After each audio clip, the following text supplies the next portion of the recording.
Vamos começar a live de hoje, então, recebendo aqui o Sandro Silva, que é o diretor técnico do Diese Paraná, fazendo uma análise sobre os impactos da pandemia nas negociações coletivas em todo o Brasil. É com você, Fernando.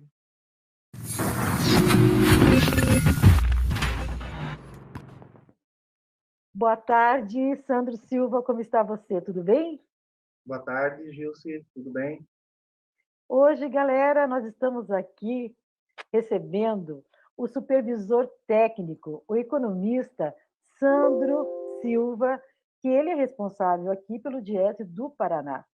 Nós já conversamos aqui com o Fabiano, que vocês acompanharam, falamos eventualmente aqui também com o coordenador nacional, que é com o Fausto, certo? O Diese lançou recentemente uma publicação, Sandro, sobre os impactos da pandemia nas negociações coletivas de 2020. Aliás, um material extremamente importante.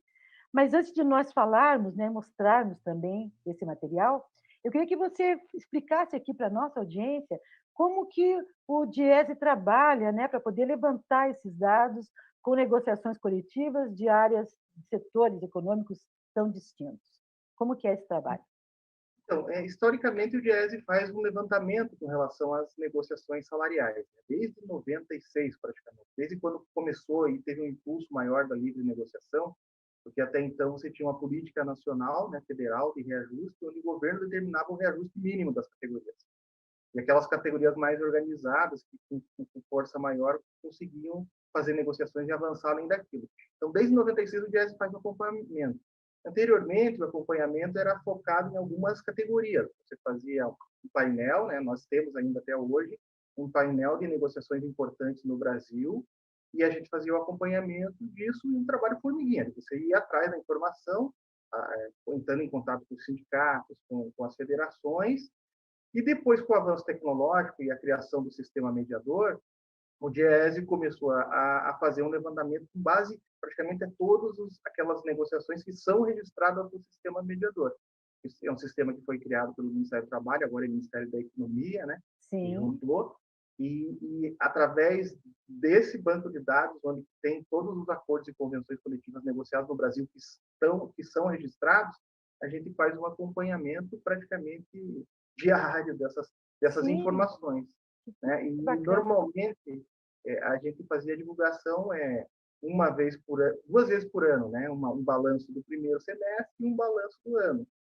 E mais recentemente a gente vem conseguindo fazer aí foi lançado esse boletim, esse material que o TS está fazendo, que é de olho nas negociações. É uma publicação específica para divulgar os dados desse levantamento com base no sistema mediador. Nossa, que facilidade, né? Que bom. Fica tudo acontecendo em tempo real, e isso é bom para nós trabalhadores, né? Para os sindicatos que precisam ver como é que está, ter uma média, né, do que está acontecendo nos outros setores também, acaba um impulsionando o outro, é muito bom. Então, e eu queria que você falasse agora sobre o último boletim que foi lançado por vocês, como é que estão os dados, né? A gente quer saber de que forma a pandemia tem impactado nas negociações coletivas.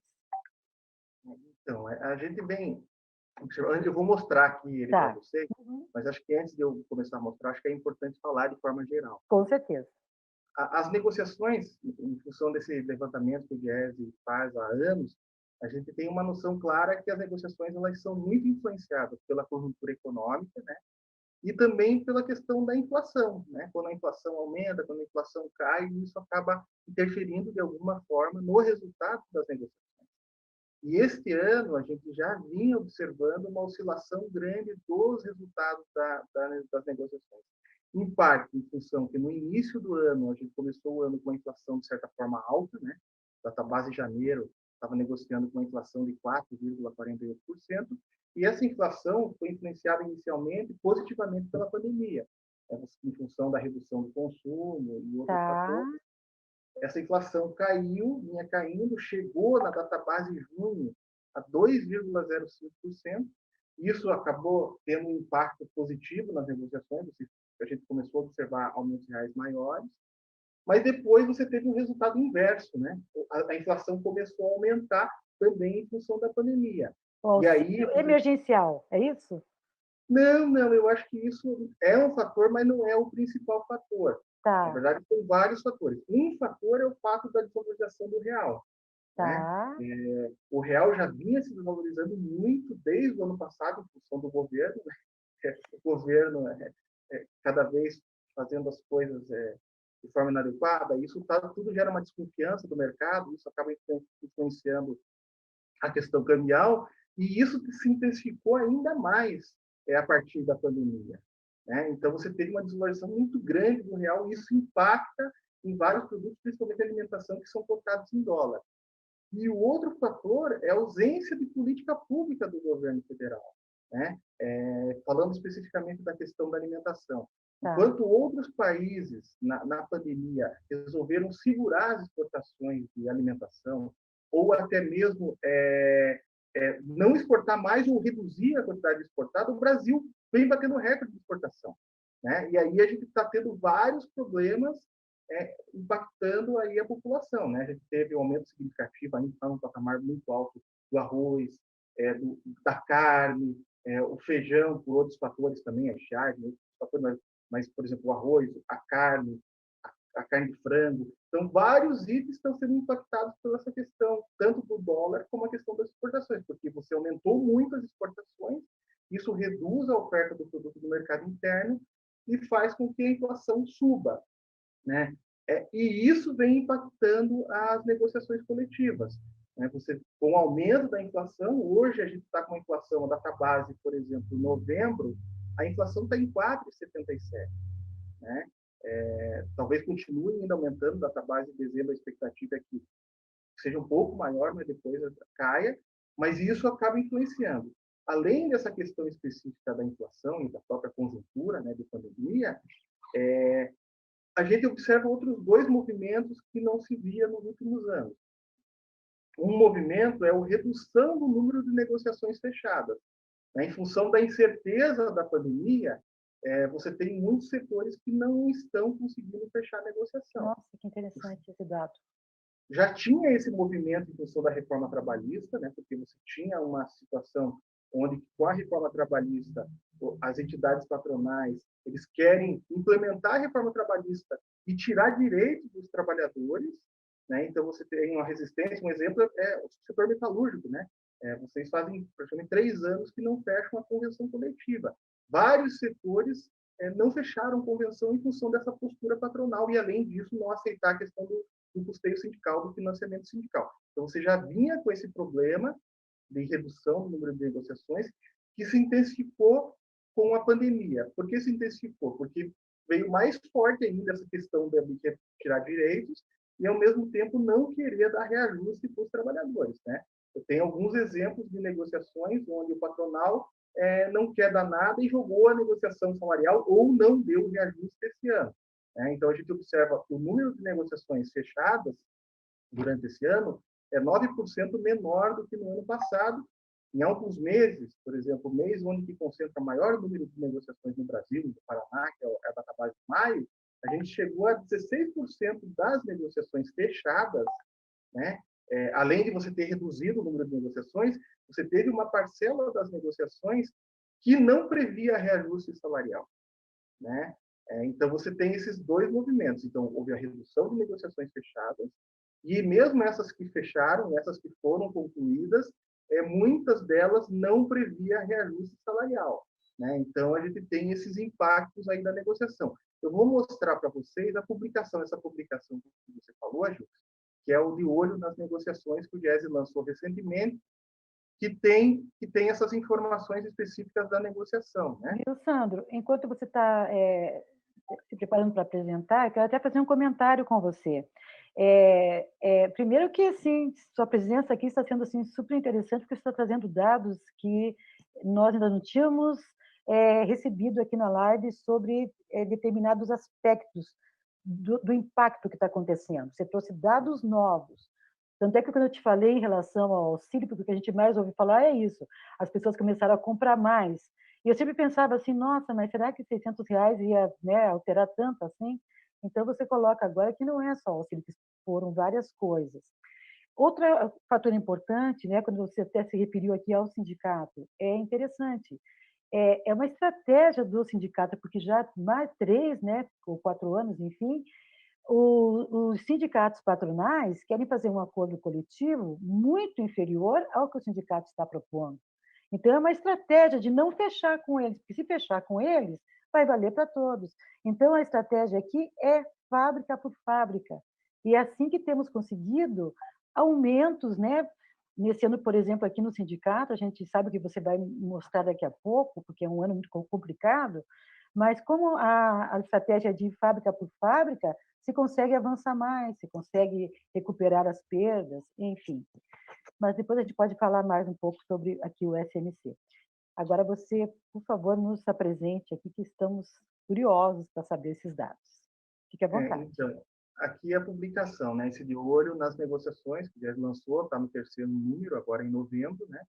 Então, aqui, primeiro, ele tem um dado com relação ao resultado das negociações, onde tem esse gráfico que tem os dados desde janeiro, onde que, nesse azul mais claro, assim, na parte de baixo, mostra as negociações, o percentual de negociações que tiveram perda, né, que tiveram reajustes menores do que a inflação.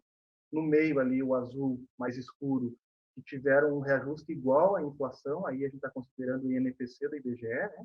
E na parte de cima, as negociações que tiveram ganhos reais, que tiveram reajustes acima da inflação. A gente observa claramente esse movimento, né? No início do ano, as negociações começaram um pouquinho pior, um pouquinho negativa, né? 36% não conseguiram repor a inflação, em função dessa inflação alta que tinha fechado no ano passado. Fevereiro melhora a situação, fevereiro e março, mas a partir de abril a gente começa a ter um resultado não tão bom, né, em função das incertezas, principalmente da base de abril e maio. Junho volta a melhorar, porque é aquilo que eu falei, a inflação estava bem baixa, né? Ela chegou da base de junho a 2,05%. E a partir daí a inflação começou a aumentar. E aí a gente começa a ver o impacto nas negociações. O dado de outubro, apesar que ainda faltam bastante negociações serem fechadas, né, em outubro, mas em outubro, pelo levantamento prévio que nós fizemos, 48% das negociações não conseguiram repor a inflação, né? 20% repuseram só a inflação e 31% conquistaram ganho real. Então, a gente observa claramente essa oscilação ocorrendo em função da pandemia e em função dessa questão da inflação. Daí embaixo a gente tem o dado, aquele dado que eu comentei, aqui na verdade é o ganho real, né? O resultado das negociações com base no resultado na comparação do salário mínimo. Então a gente observa que 31%, né, no ano tiveram reajustes igual à inflação. E aí a gente observa que os que tiveram ganho real foi muito próximo à inflação, né? Na grande maioria foi um arredondamento, né? Ou se não, um ganho real até 1%, né? E aí, com relação às perdas, as perdas a gente tem uma distribuição maior, né? Teve negociações que tiveram 2%, 3% de perda, que é aquilo que eu comentei. Na verdade, em muitos casos, a categoria não teve nada de reajuste, né? E aí tem os dois lados da moeda, né? Você tem essa questão do não reajuste, mas é importante que seja dito, né, que os sindicatos foram muito rápidos para tentar, de alguma forma, proteger os trabalhadores em função da pandemia. Tanto é que a gente observa claramente um foco nessas questões específicas da pandemia para proteger os trabalhadores, né? Tanto com relação às medidas de segurança, de saúde, como também minimizar as perdas, né? Mesmo o auxílio que tem o auxílio que é previsto para os trabalhadores formais, ele gera perda, né? Você tem algumas negociações que você eliminou essa perda, né? Porque você, no caso de redução de jornada ou suspensão do contrato de trabalho, você passa a receber o valor equivalente ao seguro-desemprego, que gera perda para os trabalhadores. Algumas entidades conseguiram compensar essa perda, né? Conseguindo uma compensação para o trabalhador não ter redução de renda. E outras questões que foram avançando nas negociações específicas da pandemia, né? Sim. E, além disso, aqui a gente tem também o dado da inflação, né? Aqui a gente tem como que a inflação, aqui o INPC e o IPCA, essa linha de cima é o INPC, que é aquilo que eu comentei, né? Ela começou alta, caiu, né, até a database junho, e Tá. depois vem aumentando, né? O último dado, que é a database de novembro, está em 4,77. Né? Isso Sandro, deixa eu fazer uma pergunta aqui para você, porque deve ser a pergunta também da nossa audiência. A gente percebeu lá nas outras telas que junho foi um 31%, né? Foi o maior índice de. É isso aí, bem no mês de junho. É o mês que mais se consegue chegar ao INPC. Porque o INPC é menor, que interessante. Para você deve ser bem óbvio isso. Mas, ou seja, quanto mais o INPC é menor, fica mais fácil dos sindicatos conseguirem. Quando se chega a um INPC que ele é maior, uma perda maior, começa a dificuldade das empresas, nesse momento de pandemia, evidentemente, de eles chegarem até a pagar essa perda. Até que muitas empresas propõem congelar ou não pagar, né, essas perdas. Está certa essa análise? Sim, sim. Isso, na verdade, é uma tendência que a gente observa que, de certa forma, é normal, né? É diferente daquela lógica que o trabalhador, às vezes, torce para a inflação da alta para ele ter um reajuste maior, mas ele não considera que ele está tendo uma perda, né? Se a inflação está maior, significa que ele está perdendo mais poder aquisitivo, Sim. né? Às vezes, o trabalhador torce para a inflação da maior para ele ter um reajuste maior, mas não significa que ele vai ter ganho do poder aquisitivo. E quando a gente olha o histórico das negociações, é isso que você falou. E a gente consegue ver isso claramente nesse gráfico, né? Sim. Em junho, como você comentou, a inflação foi a menor no ano, né? Fechou em 12 meses em 2,05%. A gente teve 55% das negociações registradas no sistema mediador com ganho real, né? E quando aumenta, a gente tem o efeito contrário, como a gente pode observar o dado de outubro, né? Outubro ainda não era 4,77, porque 4,77 é novembro. Outubro foi de 3,89, né? Então a gente observou aí que só 31% das negociações conquistaram ganho real e você teve quase metade que não conseguiu nem repor a inflação. Possivelmente, quando a gente tiver os dados da database em novembro, a situação vai ser similar ou até pior, porque a gente está com uma inflação muito maior do que se estava, né? Aumentou de um mês para o outro quase 1% na inflação, né? E isso vai impactar no resultado.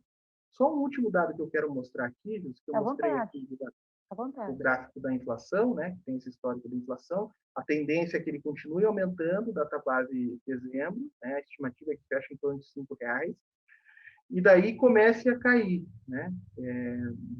Possivelmente, database de janeiro, a gente tem uma inflação menor do que está ocorrendo. E aqui, por último, aquilo que eu também comentei, que é o impacto dessa questão da pandemia, que é o número, o percentual de negociações que não prevê reajuste salarial, né? Que prevê reajuste zero ou não tem previsão de reajuste salarial. Uau! Né?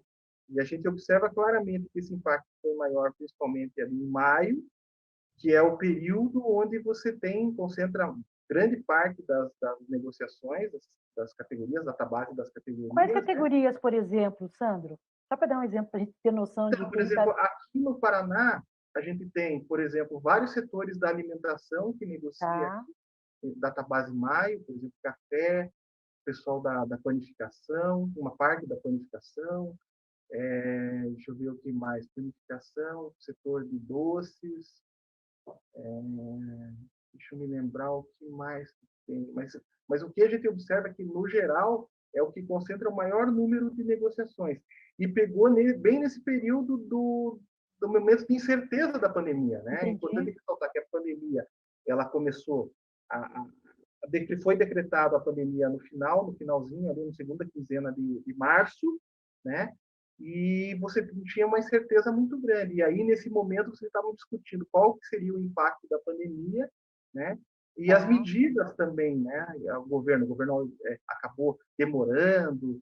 É importante resgatar que também, com relação à questão do trabalhador formal, a primeira MP que o governo soltou, que foi a 927, ele possibilitava a suspensão do contrato de trabalho dos trabalhadores por 4 meses sem pagamento nenhum para o trabalhador. Sim. Inicialmente foi Nossa. essa a proposta do trabalhador. Ainda bem que morreu, né? Que ela caducou, graças a Deus. E a outra, que é para ajudar o pessoal que é esse auxílio emergencial, a proposta inicial do governo, a princípio o governo não queria dar nada, depois ele falou em R$ 200, em função da pressão aí do Movimento movimento sindical. sindical, da sociedade, de forma geral, você conseguiu chegar em R$ 600, né, que agora está reduzido para R$ 300, e é uma preocupação, porque vai acabar no final do ano, e ainda a gente está na pandemia, né? Diferente de outros países que teve um pico da pandemia, aqui no Brasil a gente está, até o pessoal está brincando que na verdade a gente teve uma tsunami, né? Porque é uma onda que ficou alta, agora que estava começando a cair, pode estar ocorrendo uma nova onda de surto da doença, né? Que vai Sim, impactar na economia, com bem nesse certeza. momento que a gente está tendo o final aí do auxílio, né? Então, é só para exemplificar essa questão de reajuste zero, que praticamente não aparecia nos anos anteriores. Só para vocês terem uma noção, no ano passado, o percentual de negociações que teve reajuste zero era 0,3%. Nossa, claro. Né? Este ano, pegando o ano até agora, né, está em 9% das negociações com acordo ou convenção coletiva com reajuste zero ou sem previsão de reajuste. Né? Então, isso para mostrar um pouquinho a nossa publicação. E aqui embaixo tem um resumo dessas informações. Nossa, assim, super, né, super importante para os trabalhadores terem essas informações assim. Já vou dizer para você que cada vez que lançarem, a gente já está já marca na sua agenda, já me avisa. Lançaram e vem para cá mostrar para nós, porque é super importante, porque assim, você falou dados de como se dá essa negociação, que o trabalhador não tem essa noção. Então, foi super bacana você falar, e falou de uma forma simples, que a gente entende, né, que a gente consegue perceber. Esse é o objetivo da live, que a gente consiga essas informações que são importantes para os trabalhadores, que eles recebam assim dessa forma. Deixa eu fazer uma pergunta aqui, né, como povo, sociedade. Eu entrevistei aqui o Cid, acho que foi na quarta-feira, acho que foi na quarta, que saiu na Folha, né, o IPCA de 0,81, que foi um boom, né? Foi um recorde em relação ao mesmo período do ano passado. Inclusive, ele falou que possivelmente a data base do sindicato aqui é 1º de dezembro, desse setor de metal mecânica, né? Que nós temos várias datas bases, tem máquinas em outubro, tem as montadoras em setembro. Ele até falou assim que há uma possibilidade de chegar a 5%. Minha pergunta é, se nós chegamos em 81 agora em novembro, talvez aumente, né? A ideia é que aumente em dezembro, por que você tem essa certeza que em janeiro ela cai? Né? Então, assim, primeiro, assim, é importante salientar que esse dado, possivelmente que o Cid comentou, foi do IPCA 15, né, BPCA 15, isso que é mesmo. uma prévia da inflação, né? Isso. Então, ele pega do dia 15 ao dia 15 e você vai ter a divulgação do dado do mês de novembro do início de dezembro, né? Sim, Então, sim. as estimativas estavam apontando até inicialmente um acumulado dos 12 meses menor do que a data base de novembro, mas em função desse novo boom aí, pressão, e até a gente vai divulgar a cesta básica, né? E a gente já está observando os dados, a alimentação voltou a subir em Curitiba, né? A gente teve, principalmente a Sim, carne, teve subida muito alta, outros itens estão subindo, sim. então, diferente do que se imaginava anteriormente, possivelmente, data base de dezembro, a inflação vai ficar até maior do que data base de novembro, né? Vai ficar próximo de 5%, como o Cid tinha comentado. Com relação, você perguntou como é que a gente tem certeza com relação à queda. Que você falou com muita segurança. Em janeiro ela vai cair. Então, porque, na verdade, o que ocorreu? No ano passado, a inflação de dezembro ela foi muito alta. Né? Eu estou olhando aqui os dados. Dezembro do ano passado, a inflação só no mês de dezembro foi de 1,22%. Né? E este ano, por exemplo, outubro, que foi um ano alto, que teve uma inflação alta, foi de 0,89%. Né? Novembro, possivelmente, fique próximo desse patamar, talvez um pouquinho menos. E a expectativa é que dezembro seja menor. Então, a inflação de dezembro desse ano possivelmente será menor do que a inflação de dezembro do ano que vem. Tá, é Então, uma no cálculo, tendência. Entendi. então, no cálculo, né, por exemplo, data base de dezembro, você está pegando a inflação de dezembro a novembro. Quando você vai pegar a data base de janeiro, você vai tirar dezembro do ano passado, que foi extremamente alta a inflação, e colocar dezembro desse ano, que será alta, mas será menor do que o ano passado. Então, isso vai fazer com que você tenha uma inflação menor na database de janeiro, né? A estimativa é que você fique em torno de 4, 4,5% database de janeiro, né? Que aí é o fechamento do ano, né? Então, por isso que a gente acredita que a inflação comece a cair a partir da database de janeiro. Porque a inflação de dezembro do ano passado foi muito alta, né? Foi muito alta, mesmo esse ano tendo uma inflação também, que não vai ser baixa, mas vai ser bem menor do que foi no ano passado, por isso vai fazer com que nos 12 meses a inflação caia. Tá. Para a gente encerrar aqui, né, porque a gente sabe que ninguém tem bola de cristal, embora vocês, ainda mais vocês que trabalham em cima de números, né, extremamente cartesianos, assim, da sua experiência, do que você está vendo acontecer, né, das informações sobre problemas com vacina, por mais que elas existam, né, sabemos que não há um planejamento de distribuição, então, se chegar uma vacina hoje que seja perfeita, talvez leve meses, muitos meses, para a população brasileira ter acesso a ela. Então, assim, seria só, na verdade, uma prospecção, porque eu sei que falar com certeza fica impossível. Mas, da sua experiência, que já viveu outras crises, que não eram a pandemia, mas crises políticas, como você imagina esse 2021? Então, assim, eu acho assim, que, no geral, ele possivelmente vai ser melhor do que 2020. Oxalá! Isso no geral, né? Mas eu acho que o início do ano vai ser extremamente complicado, porque você vai viver um período onde está acabando o auxílio emergencial, e isso vai impactar negativamente aí as pessoas que dependem desse auxílio, né? Isso vai gerar um problema, vamos torcer para que a gente consiga avançar e não acabar esse benefício, Claro. porque esse período vai ser um período onde possivelmente o mercado de trabalho vai sofrer mais, porque automaticamente quando a economia ela está retomando aos poucos e ao mesmo tempo as pessoas vão precisar de renda, as pessoas vão começar a procurar mais emprego, né? Porque é importante ressaltar o impacto que a pandemia deu no mercado de trabalho. Inicialmente, o que ocorreu?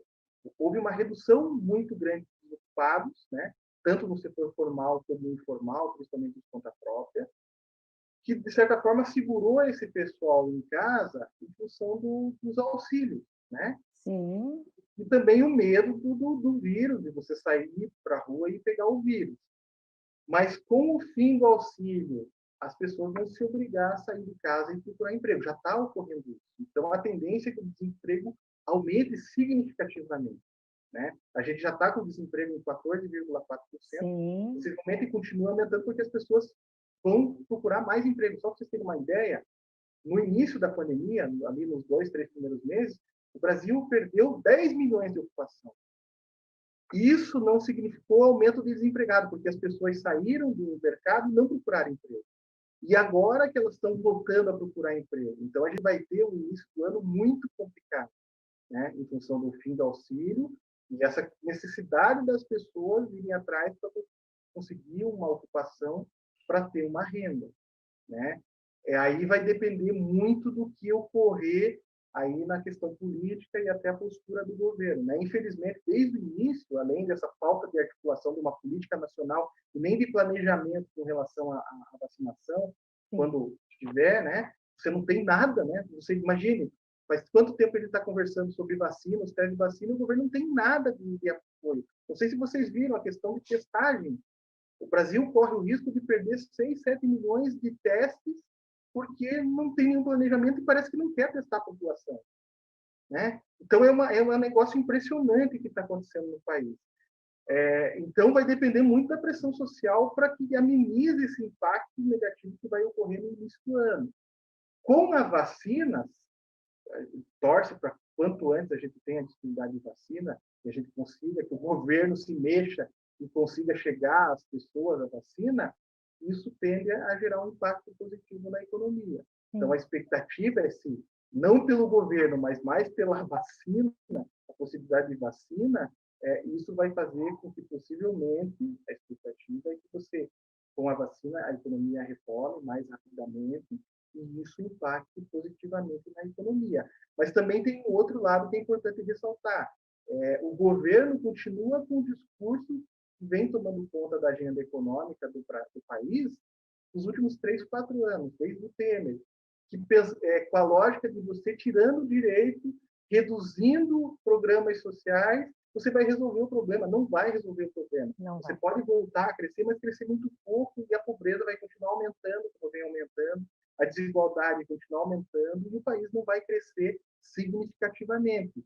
Então, o que preocupa é isso. Por mais que você teve várias lições da pandemia, né, da necessidade de você ter um Estado forte, das políticas públicas de saúde, outras políticas de emprego, de renda, né, o governo continua com aquele discurso de fazer reforma e reduzir direito. Agora está a questão da reforma administrativa, que vai atacar diretamente os servidores e indiretamente a sociedade, porque você Claro. atacando os servidores, isso impacta na ponta, porque o governo não está preocupado com a qualidade dos serviços públicos, ele está preocupado em reduzir custos.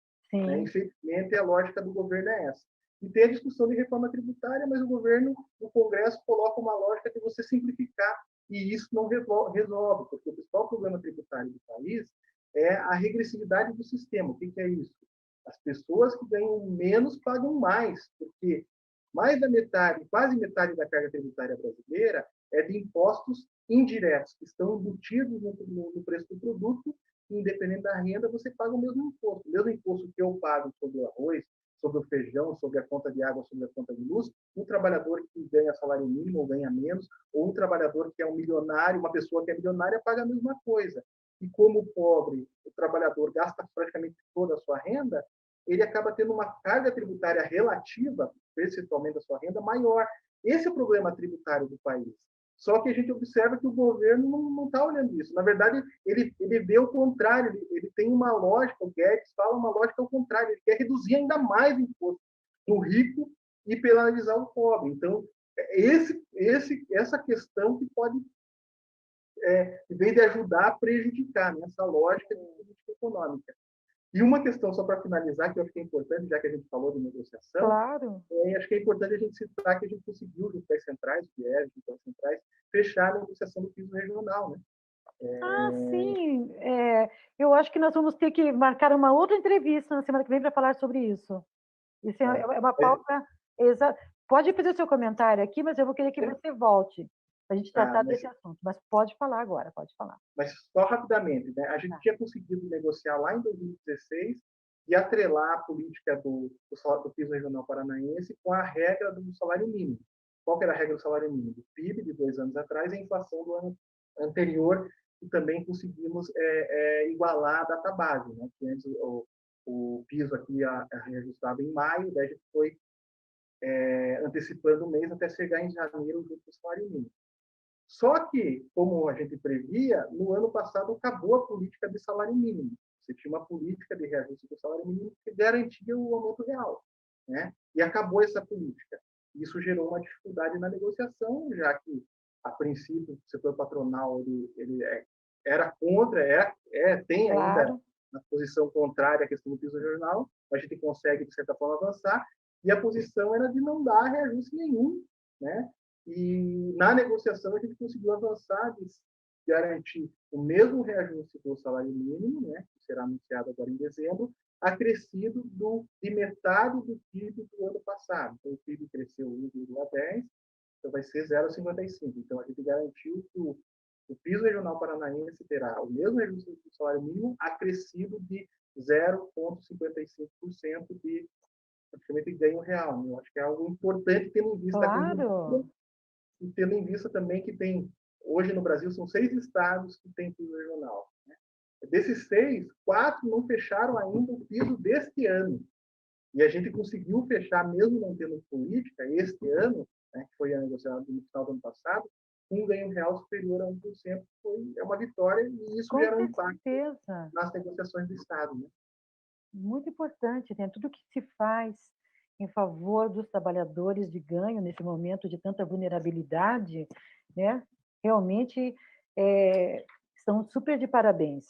Eu vi essa pauta e estava pensando em a gente abordá-la, e vamos fazer isso, tá? Até a minha dúvida era essa: quantos estados tinham o piso mínimo regional? E você já falou que são 6. Bem bacana. E que ainda assim nós estamos muito bem na foto, né? Porque os outros estão... É que está difícil, né? Toda a negociação nesse momento está difícil, está todo mundo fechado, não sabe, sem perspectiva. Sandro, eu agradeço demais a sua participação. Demorou demais para vir, mas deu um show, viu? E agora não vai conseguir ficar fugindo de mim. Gente, eu estou convidando ele desde maio, e a agenda dele é complexa, sempre vem outra pessoa, tal, tal, tal, tal, tal. Mas, assim, gostei muito da sua participação aqui. Extremamente importante, com muitos dados, dados que nos interessam, essas dúvidas que os trabalhadores têm, né? Porque a gente pensa assim, o que a gente às vezes tem dúvida é porque o povo tem também, né? Que precisa saber. Bem bacana. Obrigada. Muito obrigada. Obrigado pelo convite. Vamos ver nas próximas vezes eu estar aqui com vocês aqui, Com certeza. conversando, tentando agregar de alguma forma. Claro, com certeza. Muito obrigada. Então, ok. Obrigado. Bom dia a todos. Boa tarde, boa noite a todos. Sim.